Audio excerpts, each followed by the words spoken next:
Hello, what's up? This is Anthony, a reseller from the Sacramento area. This is my second attempt at a YouTube video. Just gonna sit here and do it again, and this time show you what's sold between noon yesterday and 10 a.m. today. I'm about to ship all this stuff out. So we've got $343 of sales. Looks like mostly clothing, unfortunately, if you don't like clothing. But I'll start with the hard goods. First item is I lotted up 2 of these. I think these are Fax Machine Cartridges. They were priced $5 at the thrift store. Forgot to take the tag off. And they sold for $47.50 with free shipping.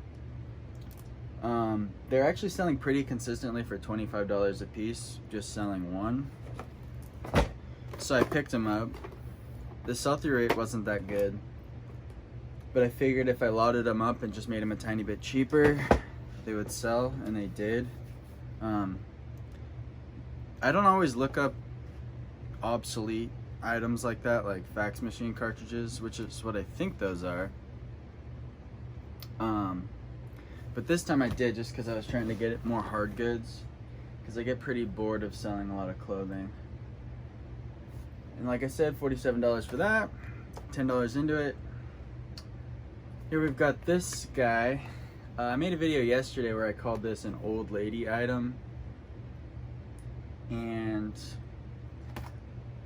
basically there was one other listed of this specific model of this Busilla needlepoint embroidery kit, and they had it as an auction for $61 plus shipping, or sorry, it was an auction starting at $50 plus shipping, and then there was one sold that had sold for $61. So it was 100% sell-through rate, which is why I picked it up, because I've been trying to focus more on that. And it sold within 10 minutes of me listing this last night.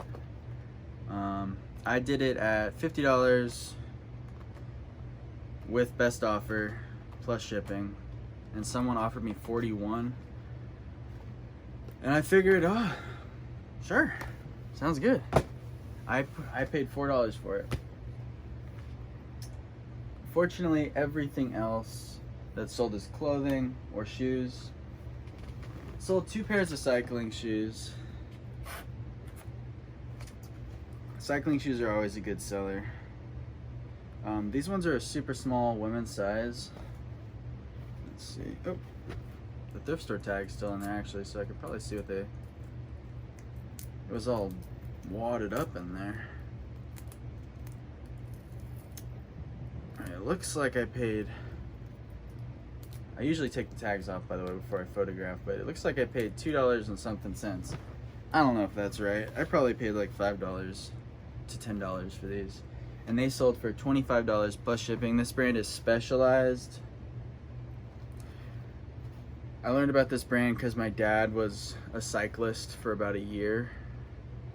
Because he watched the Tour de France once, and then decided to spend thousands of dollars on bicycle equipment. Sold another one for $25 plus shipping, both of them exactly. This one I paid too much for. I paid either $12 or $15 for these, but I remember I looked them up. This was last week I bought these. The other one sat for a little longer because I haven't priced it like $40. These ones are Shimano. There was none listed in this size, and there was like 5 that had sold. And a lot of times with these cycling shoes, they'll do the size as European size and not show the US. So like these ones are size 45. And then it's best when it's a European size to actually go on the company's website and have them tell you what it is in US. Because you can look up generic charts online and they'll be off sometimes, because every company's different. And I think they do that European sizing just to make them seem fancier. Next up, this isn't too interesting. This sold for $10 plus shipping. It's a vintage single stitch, made in the United States, Towncraft by JCPenney shirt. Sometimes when I get generic, like blank vintage shirts at estate sales, especially if they have stains on them, and I know they won't sell, I take a bunch of bleach and I tie-dye them and make them worth more. It's really easy. You can look up tutorials on YouTube. I wouldn't buy stuff specifically to tie-dye it, but if you get junk when you're throwing it in your bag, it can make it worth selling. And wait till you have like 20 things. So you got like 20 stained t-shirts, then you can just yeah. $10 plus shipping for that. I probably have less than $1 into it. Under Armour shorts. I started looking these up because the YouTuber Thrift a Life said that he sells Under Armour stuff, and I always thought it was just kind of a junky brand, like low quality stuff, but these sold for $20 free shipping. The shorts at Goodwill are $4.99. I believe I got these at Goodwill, and they're gonna probably cost $4.50 to ship. So I made like $9 or $10 on them, but I bought them last week, so I think they were 100% sell-through rate. And the ones I've been looking for with the Under Armour shorts are, they've got this grippy waist, which I think it means they're for golf. So I put golf shorts in the title. And then it says loose heat gear. And they're kind of this stretchy material. They're not cotton. LL Bean shirt. This has been listed on eBay probably for $15 plus shipping forever. LL Bean's not a good brand to sell unless it's vintage, made in, I think, Freeport, Maine or something. And this was made in Malaysia, so it's pretty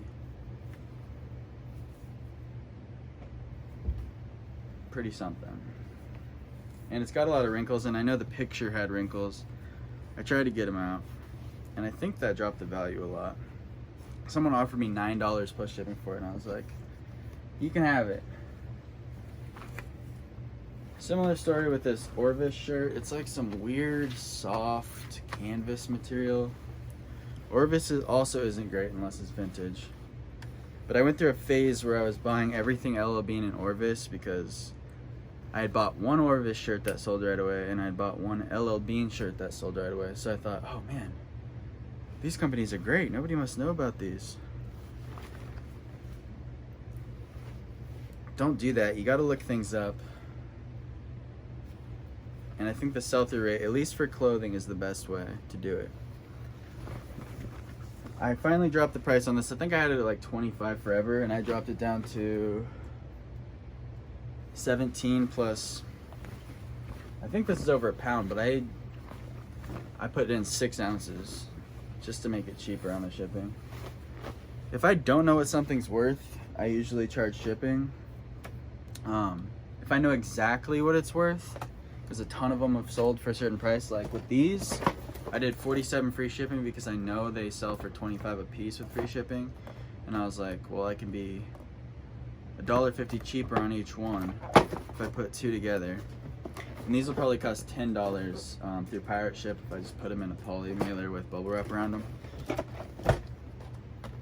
So I'm making more money by loading them up because it would cost $10 to ship one of them.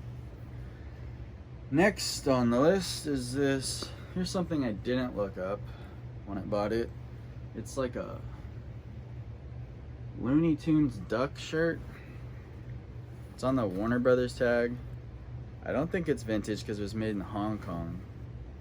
And it's a size large, but it's huge. Like, it goes down to my knees, and I usually wear a size large. So I put all that in the description, and it sold for $27.99 plus shipping. And I remember being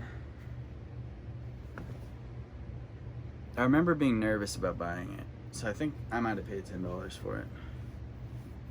And I probably should have looked it up. But sometimes you just go with your gut. It seems like something that a YouTube eBayer would buy. Last, we have some leather pants. These are M. Julian Wilson pants. I got these at Eco Thrift in Sacramento.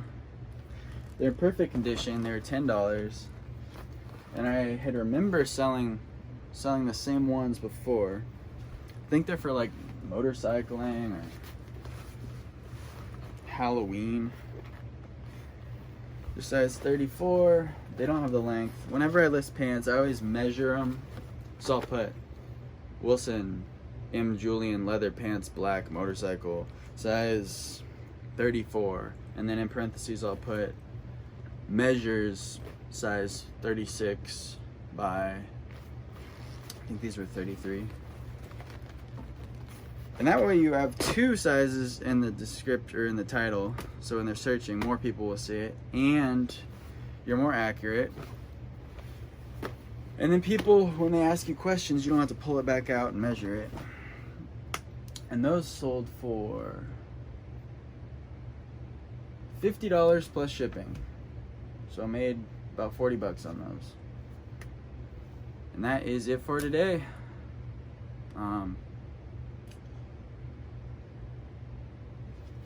What else should I say? Goodbye.